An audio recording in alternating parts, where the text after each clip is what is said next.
읽겠습니다. 내가 유오디아를 권하고 순두개를 권하노니 주 안에서 같은 마음을 품으라. 또 참으로 나와 멍에를 같이 한 내게 구하노니 복음에 나와 함께 힘쓰던 저 여인들을 돕고 또한 글레멘드와 그 외에 나의 동역자들을 도우라. 그 이름들이 생명책에 있느니라. 아멘. 주일 예배 나오신 여러분들을 주님의 이름으로 다시 한번 환영하고 축복합니다. 아멘. 우리 옆에 계신 분과 앞뒤에 계신 분과 인사하실 때 이렇게 한번 인사해 보세요. 반갑습니다. 반갑습니다. 잘 나오셨습니다. 반갑습니다.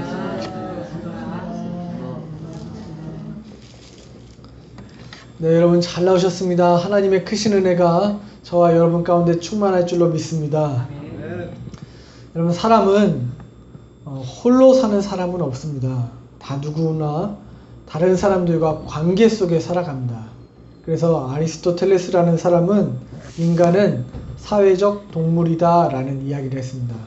사회 속에 살아가야지 혼자, 마치 무인도에 혼자 사는 것처럼 그렇게 살아갈 수는 없는 것입니다. 누구나 다 관계를 맺고 살아가는 거예요. 함께 살아가는 것입니다. 그런데 여러분, 이렇게 함께 살아간다는 것이 쉬운 일이 아니죠. 굉장히 어렵습니다. 나와 다른 사람과 함께 이해하고 살고 그 사람과 맞춰가며 산다는 것 굉장히 어려운 일입니다. 마을에서 이웃과 함께 사는 것도 어려운 일이고요. 심지어는 가정 안에서 부부가 함께 사는 것도 어려운 일입니다. 연애를 오랫동안 막 10년 동안 연애를 한 사람도 결혼을 막상 딱 하고 나면 부부싸움을 할까요? 안 할까요? 해요. 마치 여러분들 안 하셨던 것처럼 이렇게 쳐다보시는데 해요. 저희 집만 그런 게 아니죠? 다 하셨잖아요. 부부싸움을 해요. 연애를 오래 했는데도 부부싸움을 하는 이유가 무엇입니까? 함께 사는 것이 그렇게 힘들다는 거예요. 맞춰가야 되고 이해해야 되고 갈등을 겪게 됩니다. 그래서 신혼 3년 내내 싸우는 것 아닙니까? 치약을 중간부터 짜서 싸우고 밑에부터 싸서 싸우고 양말을 뒤집었다고 싸우고 별의별 일로 다 싸우는 거예요. 왜요? 뭐 하기 위해서? 맞춰가기 위해서, 함께 하기 위해서 싸우게 되는 것입니다. 이렇게 함께 사는 것이 인간에게 어려운 것인데, 여러분 한번 교회라는 것을 한번 생각해 보세요. 이 교회, 여러분 다른 사람들이 함께 이 자리에 모여 공동체를 이루고 믿음의 공동체를 이루고 함께 신앙생활을 한다는 것, 이거는 정말 말 그대로 기적 아닙니까? 기적이에요. 여기 이 자리에 모인 사람들이 얼마나 다른지 한번 생각을 해보세요. 연령대를 보세요. 10대부터 여기 80대, 90 넘으신 분은 아직 안 계시죠? 80대까지, 10대부터 80대까지 다양한 연령층이 있습니다. 6.25를 경험하신 분도 있고 일제시대를 경험하신 분도 있어요. 연령만 그렇습니까? 고향도 다 다르죠? 전라도에서 오신 분 계신가요? 다 강원도만 계십니까? 우리 박은미 집사님이 전라도에서 오셨어요. 네. 고향도 다 달라요. 학력도 다 다르고요. 심지어는 취미도 다르고 좋아하는 음식도 다 달라요. 이렇게 다 다른 사람들이 모여서 싸우는 게 정상일까요? 안 싸우는 게 정상일까요? 어찌 보면 싸우고 갈등을 겪는 게 정상입니다. 교회 안에서 싸움이 없는 게 오히려 비정상이에요. 왜 그러냐면요, 성경에 있는 교회들도, 성경 속에 나오는 교회들도 많은 갈등과 싸움을 겪었더라는 것이죠. 오늘 읽었던 빌립보서 본문이 그래요. 사도 바울이 빌립보서 4장 2절에서 두 명의 여자들을 이야기하고 있어요. 내가 유오디아를 권하고 순두개를 권하노니 주 안에서 같은 마음을 품으라. 유오디아, 순두개, 이 두 여인이 빌립보 교회 안에서 싸움을 했던 것 같아요. 왜, 뭐 때문에 싸웠는지는 나와 있지 않으니까 모르겠어요. 근데 둘이 싸우니까 사도 바울이 내가 정말로 권하는데 너네 싸우지 말고 같은 마음을 품어라. 오늘 본문의 내용이 그거예요. 빌립보 교회 안에도 갈등이 있었어요? 없었어요? 있었어요. 빌립보 교회만 그런가 봤더니요, 고린도 교회도 그래요. 고린도 전서가 그러한 내용 아닙니까? 고린도 교회는 보니까 파가 또 나뉘었어요. 이게 교회 안에서 서로 하나 되기도 바쁜데 파가 나눴어요. 한쪽은 바울파다, 한쪽은 아볼로파다, 아니다 우리는 그리스도파다, 아니다. 다 파가 이렇게 나뉘었어요. 갈등이 있더란 말이죠. 고린도 교회만 또 그래요? 예루살렘 교회도 그래요. 사도행전에 보니까 예루살렘 교회는 무슨 싸움이 있었어요? 교회에서 구제를 하거든요.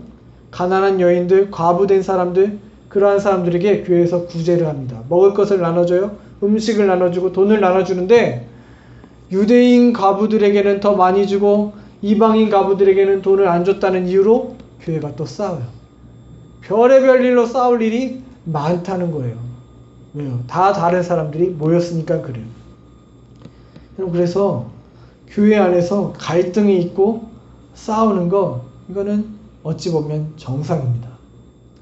그런데 왜 싸웁니까? 왜 싸우는지 우리가 좀 한번 살펴봤으면 좋겠어요. 여러분, 왜 싸울까요? 교회 안에서 싸울 때 왜 싸울까요? 제가 보니까 4년 동안 제가 의암교회에서 목회를 했거든요. 2010년 11월에 와서 지금 2014년 11월이니까 딱 만 4년 됐어요. 4년 동안 의암교회 성도들을 보니까 싸움이 없어요. 네. 싸우는 걸 못 봤어요. 큰 소리 나는 걸 못 봤어요. 우리 교회는 싸움이 없는데 왜 빌립보 교회, 고린도 교회, 로마 교회, 예루살렘 교회, 또 오늘날 수많은 교회들이 싸움이 있을까요? 제가 가만히 생각해 보니까요, 싸움이 있는 거는 그만큼 교회가 많은 일을 하고 있다는 거예요. 가만히 있으면 싸울 일도 없어요. 주일날 와서 예배만 드리고 가는데 무슨 싸울 일이 있겠어요.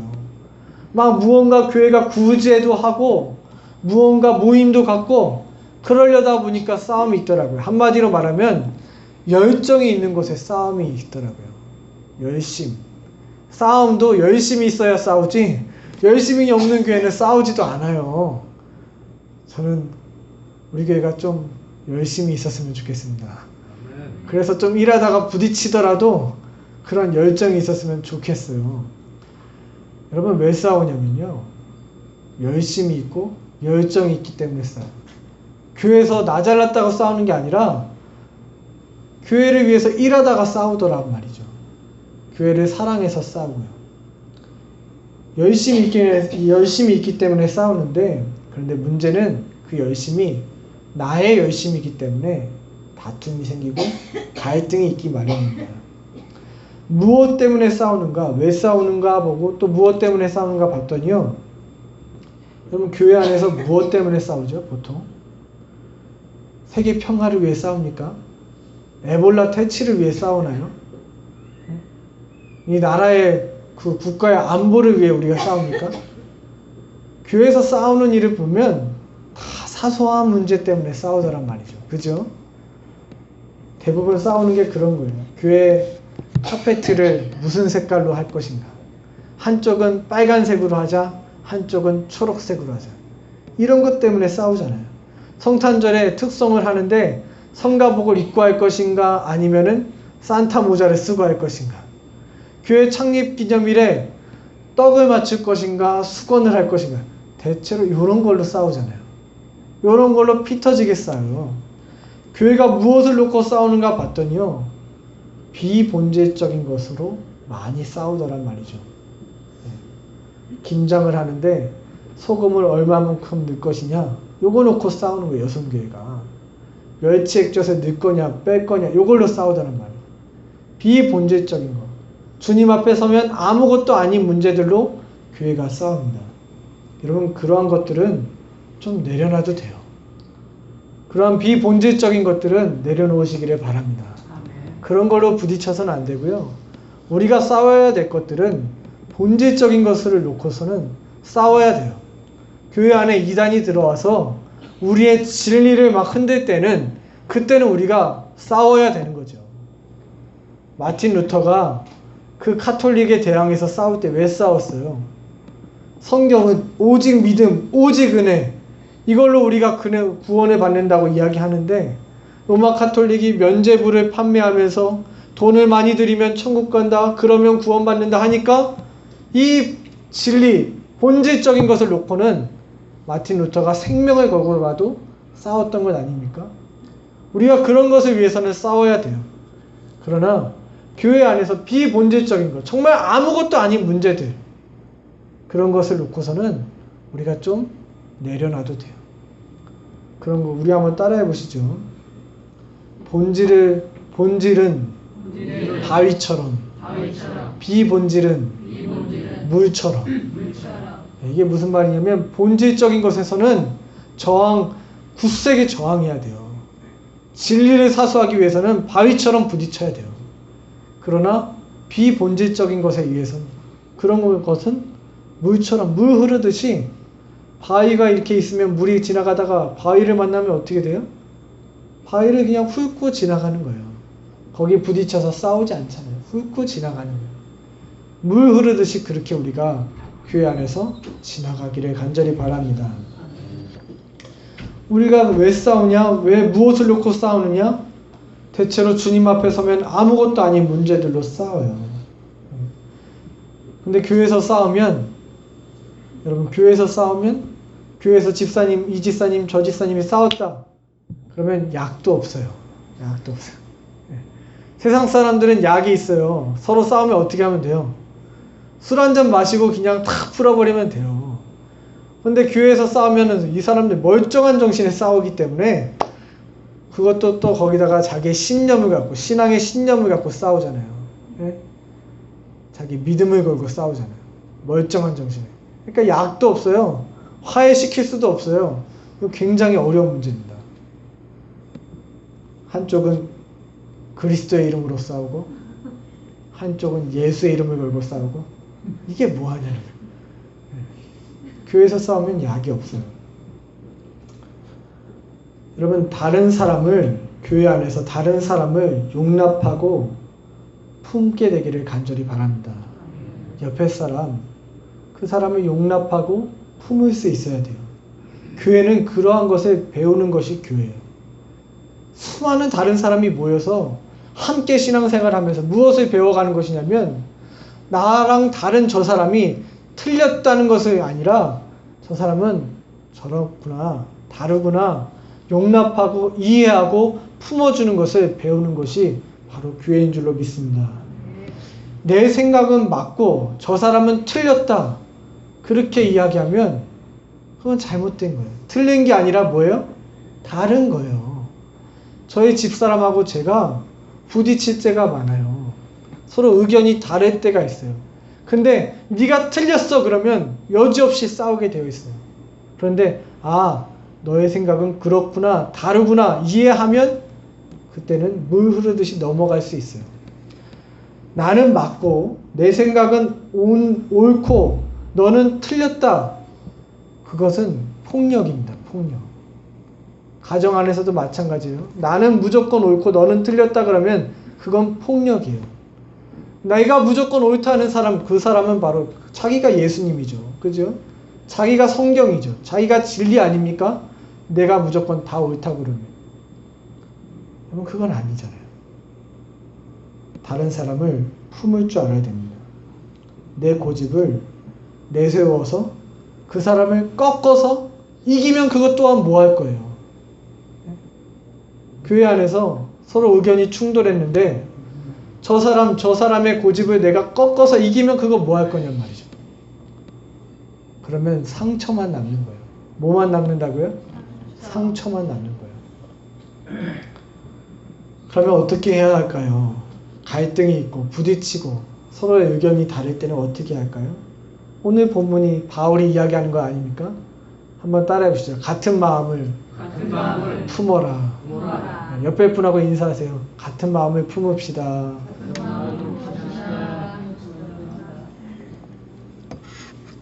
성경이 우리에게 교회 안에서 갈등이 있을 수 있어요. 싸움이 있는 게 정상이에요. 다 다른 사람들이 모였으니까. 그런다고 싸울 것이 아니라 그때 무엇을 해야 되냐면 너희가 서로 같은 마음을 품어라. 이게 성경이 우리에게 주시는 메시지입니다. 여러분 같은 마음을 품으시기를 바랍니다. 가정 안에서도 부부가 서로 같은 마음을 품으시기를 바랍니다. 근데 이 같은 마음이 어떠한 마음이냐면 빌립보서 2장 1절부터 5절에 나왔던 그 마음, 너희 안에 이 마음을 품으라 곧 그리스도 예수의 마음이니. 어떠한 마음을 가질 때 우리가 하나가 됩니까? 예수 그리스도의 마음을 가질 때 하나가 됩니다. 예수님의 마음이 어떠한 마음이냐? 예수님의 마음은 낮아지는 마음이에요. 십자가의 마음이에요. 여러분, 십자가의 길을 간다는 것이 어떻게 가는 거죠? 누가 죽는 거예요? 나와 싸웠던 그 사람이 죽는 것입니까? 아니에요. 내가 죽는 거예요. 십자가는 내가 죽는 것입니다. 내 고집이 꺾이고 나의 주장이 꺾이고 내 생각을 내려놓고 그 사람을 용납하고 품는 것, 그게 그리스도 예수가 원하는 길인 줄로 믿습니다. 우리는 그 길을 따라가는 사람들 아닙니까? 우리가 그러한 그리스도인이잖아요. 바울은 그 마음을 품으라는 거예요. 너희 안에 같은 마음을 품으라. 바로 예수의 마음을 품으라. 십자가의 길을 걸으라.